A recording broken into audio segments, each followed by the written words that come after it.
ایک سیٹھ لوگوں کی امانتیں رکھتا تھا۔ یہ اس زمانے کی بات ہے جس زمانے میں بینکوں کا رواج عام نہیں ہوا تھا۔ اس زمانے میں جس انسان پر لوگوں کا اعتماد اور یقین ہوتا تھا کہ یہ آدمی امانت میں خیانت نہیں کرے گا، اس کے پاس اپنی رقم یا کوئی قیمتی سامان رکھ دیا کرتے تھے۔ ایک دفعہ ایک آدمی سفر میں جا رہا تھا تو اس نے 5,000 روپے امانت کے طور پر اس سیٹھ کے پاس رکھ دیا۔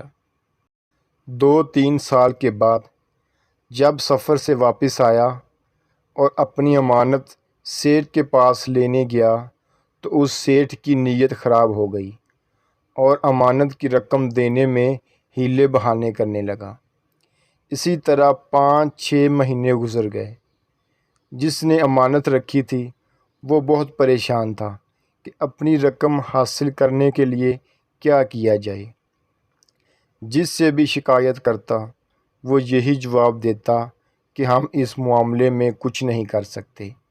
اتفاق سے ایک عورت تھی، اس نے اس سے کہا کہ فلاں سیٹھ کے پاس میں نے 5,000 روپیہ امانت کے طور پر 2-3 سال پہلے رکھے تھے، اب وہ مجھے واپس نہیں کر رہا، میں کیا کروں؟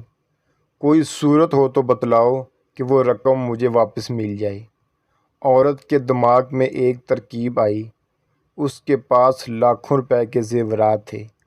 عورت نے اس امانت رکھنے والے سے کہا کہ دیکھو ہمارے زیورات جو لاکھوں روپے کے ہیں، یہ سب زیور لے کر میں کل صبح اس سیٹھ کے پاس جاؤں گی اور کہوں گی کہ سیٹھ جی میں حج پر جا رہی ہوں اور لاکھوں روپے کے زیورات ہیں، ان کو میں آپ کے پاس امانت کے طور پر رکھنا چاہتی ہوں۔ یہ کہہ کے میں اس سیٹھ کو اپنے سب زیور دکھا دوں گی تو وہ لالچ میں آ جائے گا۔ ٹھیک اسی وقت آپ اپنی امانت لینے کے لیے سیٹھ کے پاس آ جانا۔ دوسرے دن وہ عورت وعدے کے مطابق زیورات لے کر سیٹھ کے پاس پہنچ گئی۔ اس سیٹھ کو اپنے سب زیور دکھانے لگی کہ ہم نے آپ کی بہت شہرت سنی ہے کہ آپ سے بڑھ کر فی الحال ایسا دوسرا انسان کوئی نہیں ہے جس کے پاس لاکھوں روپے کے زیورات رکھے جائیں۔ میں حج کو جا رہی ہوں اور یہ سب زیورات آپ کے پاس امانت رکھنا چاہتی ہوں۔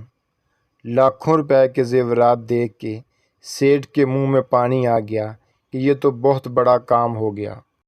اسی وقت وعدے کے مطابق وہ آدمی اپنی امانت سیٹھ کے پاس لینے کے لیے آ گیا۔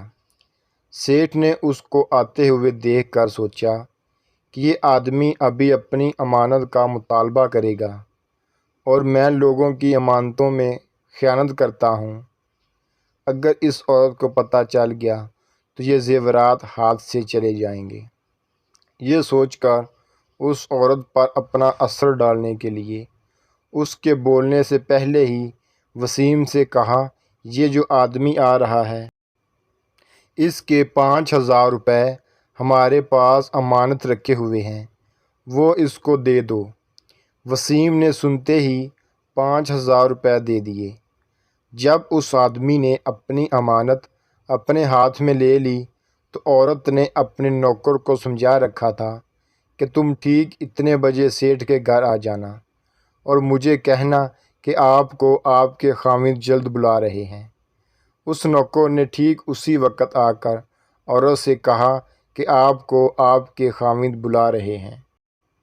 یہ سن کر عورت نے اپنا بستہ بند کر دیا اور اٹھ کر چل دی۔ چلتے وقت عورت نے سیٹھ سے کہا کہ میں بعد میں آؤں گی۔ عورت کی چالاکی کامیاب ہو گئی۔ سیٹھ بھی اس بات کو سمجھ گیا کہ 5,000 روپے نکالنے کے لیے ان لوگوں کی ترکیب تھی۔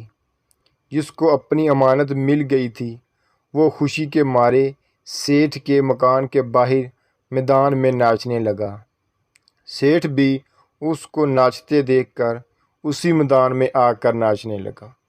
ان دونوں کو ناچتے ہوئے دیکھ کر بہت سے لوگ جمع ہو گئے اور ایک دوسرے سے پوچھنے لگے کہ ان دونوں کے ناچنے کی کیا وجہ ہے۔